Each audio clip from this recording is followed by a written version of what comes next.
Hey guys, welcome back. This is kind of going to be a little bit of a rant video. The whole panic buying thing, it's happened time and time and time again.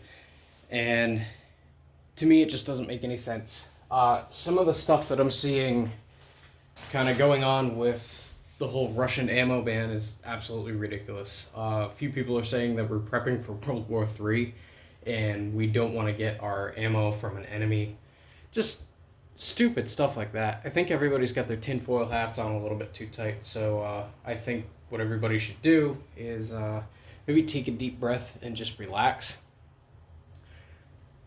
One reason that I think this really isn't going to play out the way anybody expects it to is the market gap is going to be massive. So for people that are looking for this stuff, 762 by 39 and 762 by 54R and 545 even, I really honestly think it would be stupid for any company out there to leave that open gap. That's a void that is essentially hemorrhaging money, and for a company to not pick up on that and not start loading that ammunition would be absolutely financially, I don't even know the right word for it, irresponsible.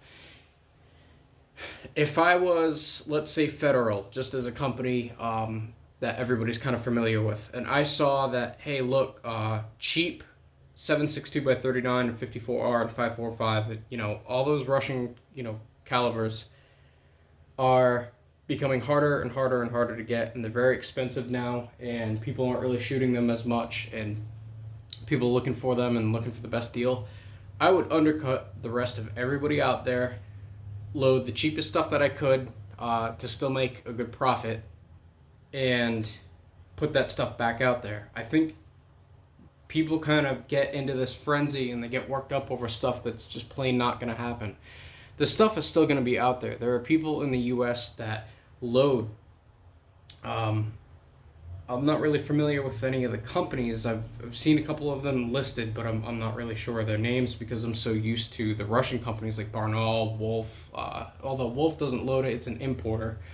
Tool Ammo, just stuff like that. The second thing is availability. I think a lot of people are starting to realize now, as I go on Gunbroker, that even though everybody and their brother panic bought, stuff is still available. It's elevated in price, but it's still available. This kind of mimics the whole thing with the coronavirus when it first started. People were buying up, guns, ammo, magazines, all sorts of stuff. And pretty much everything became hard to get, and I was guilty of it. But I think the whole panic buying mindset is really dumb. It's easy to get swept up into a frenzy, and that's kind of what happened with the whole toilet paper shortage and the whole toilet paper rush. I'll throw him under the bus. My father was one of those kind of people buying up toilet paper at insane rates. I mean, I don't understand that way of thinking, I guess, for a disease that's out there that causes an upper respiratory infection. You would think that it was causing something to do with, like, your stomach or something like that, and people were kind of, pooping themselves to death or whatever you want to call it. It just didn't make any sense to me. So when you see people rushing out and pushing each other and, getting crazed over ammo or water or toilet paper, just take a step back. Don't be part of that crowd. All those people right now who bought, 1,000 rolls of toilet paper, are kind of looking at themselves right now, I'm sure, with a little bit of, guilt or whatever you want to call it, probably more or less thinking how stupid they were and how much money they spent on something that they're going to use over the period of time. Yeah, it's great you don't have to buy toilet paper for the next 6 years, but at the same time, you spend, $2,000 or $3,000 on toilet paper. It just doesn't make any sense. The more level-headed we are about this, the better off we're going to fare. I think, I'm not going to say shame on the people that did it, but for the people that think that 762 by 39 is going to go away, you may want to take your tinfoil hat and throw it away, because it's just a ridiculous way of thinking. I really don't think that this ammo is going to go away. I don't think that 54R is going to go away. I'm kind of on the fence about 5.45 and 7.62 by 25. That's kind of up in the air. We'll see what happens with that, but you got to just relax. You got to have a level-headed mindset.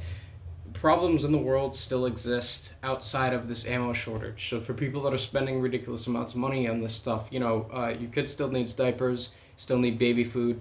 You still got to get up and go to work every day. This is one of those things that it is what it is. You just got to take it in stride. And if you think, oh, I'm going to buy up 5,000 rounds because the next big fight's going to start happening any day now, well, you maybe want to back off of that thought a little bit, because 99% of people out there are not trained for a big ass fight, and I keep seeing this mindset happening that I'm getting prepared. Well, the guy from Thunder Ranch, Clint Smith, said it the best way. Big ass fight breaks out, you're gonna have shit in your shorts and a heartbeat of 220 beats per minute. So you're probably not gonna last very long in that big ass fight. So take it day by day, relax, go to the beach if you have a beach around you, go for a walk, go for a drive, sit in the AC and, maybe watch a YouTube video, that calms you down or whatever, and don't get so wrapped up in this stuff. The prices are going to return back to normal. It would be foolish for any company out there to not load this stuff because they think that there's no demand for it, because obviously there's a pretty insane demand for it, and companies are companies not because they hate money, but because they love money and because they like making money. So for anybody that thinks that this is just going to happen and this stuff is just going to dry up and every AK, SKS, and whatever else owner on the planet is just going to forfeit their guns or just put them in the safe and never use them again, that's a foolish way of thinking. That's my take on that. Let me know what you guys think down in the comments, and we'll see you guys on the next one. Thanks.